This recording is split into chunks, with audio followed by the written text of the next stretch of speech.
Uyu munsi tugiye kuvuga ku mugabo w'umunyafrika y'Epfo bamwita Richard.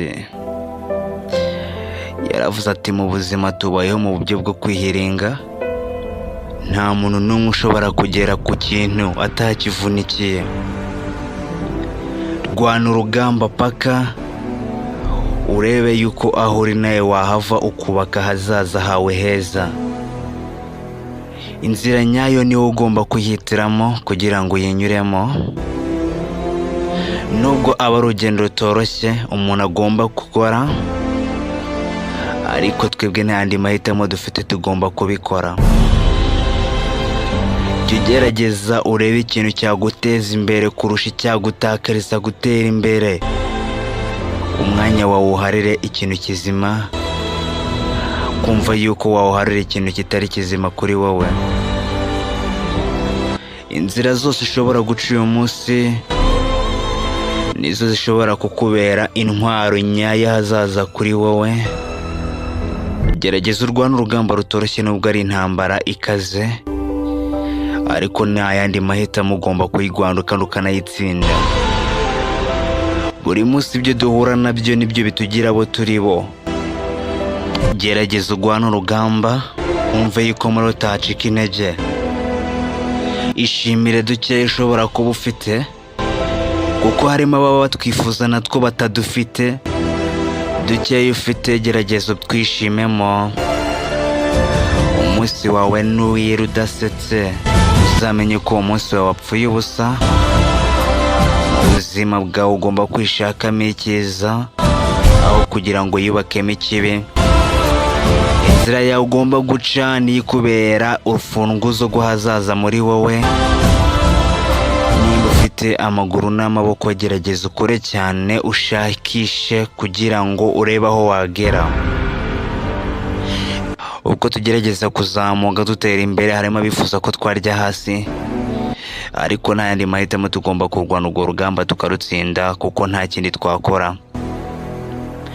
Nubwo biba bigoye, ariko tugomba kubikora, kuko hazaza hawe niho ugomba kuhubaka, nta muntu uzahakubakira.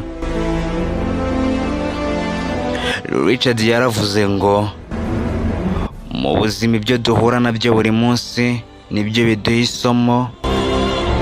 Arongera aravuga ati kugira ngo umuntu areme isoko nuko aba afite imyaka agomba kuryanayo, cyangwa akaba afite ikintu agiye gukurayo. Richard yaravuze ngo wa muntu uryayo nta kintu na kimwe agiye kuzanayo aba ameze nka wa muntu wagiye gusaba akazi, nta gikoresho na kimwe afite cyo kuba yakoresha ku kazi yabonye. Richard yaravuze ngo iyi si dutuye ihora yikaraga umunsi kundi. Ntuzigere wumva yuko isi yagufungiyeho amaferi, ukumva ko nta na kimwe wageraho mu buzima bwawe.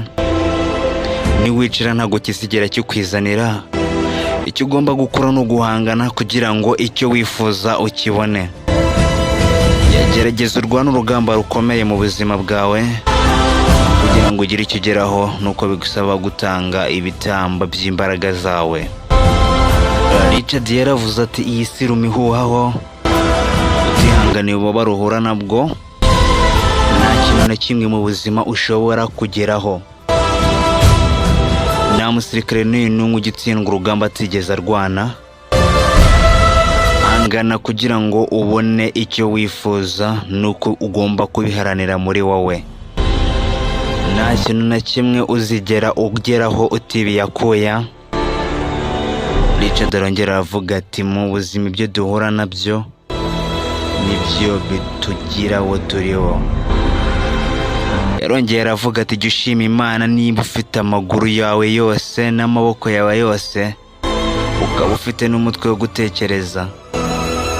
Mu buzima jya ugerageza wishakemo icyiza kugira ngo ugere ku cyo wifuza. Ukabya inzozi zawe mu buzima bwawe niba ushaka gutera imbere.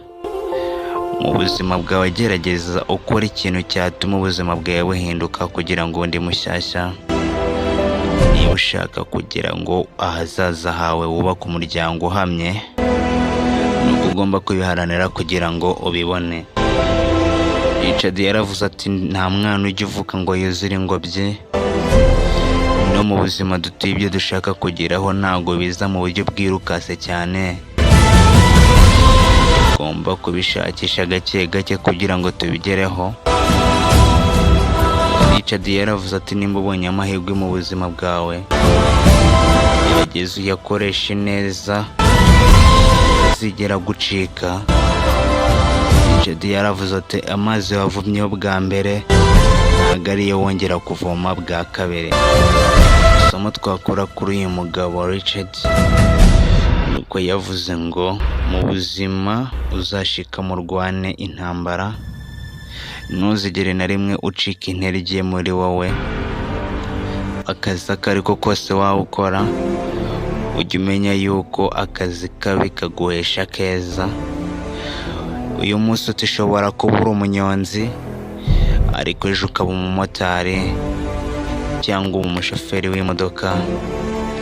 Mu buzima uzaharanire gukora icyiza aho gukora ikibi.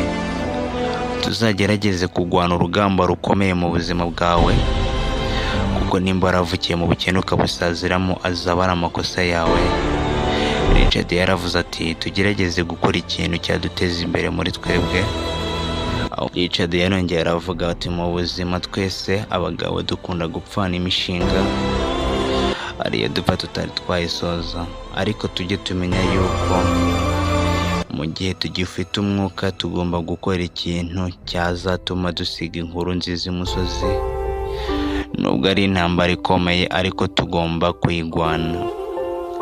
Isi ihora yizengurutse umunsi ku wundi, hari igihe ishobora kugusubiza aho watangiriye, ariko ujye umenya yuko ayo mahirwe ushobora kuba wahawe ugomba kuyabyaza umusaruro, kugira ngo cya kibi n'ikiza kizasange warakuyemo ibyawe.